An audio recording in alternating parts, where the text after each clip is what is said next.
press KT.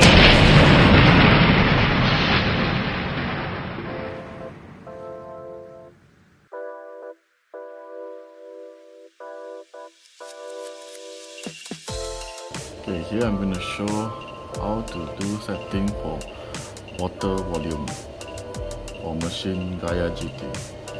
Okay. Here you can see here's the temperature, water temperature. Okay, to go into the setting menu, press OK. And here you will have F1. F1 to F1, F2, F3 is for water. Okay, here you can see F1, F2, F3.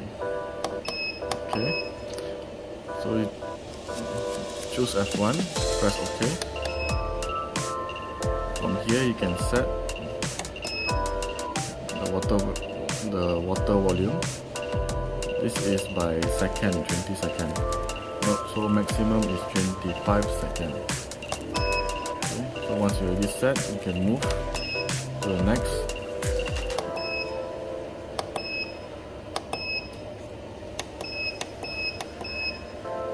Once you are done, you can press OK and move on to the next one, F2 or F3. Once your setting is done, press Escape. Thank you.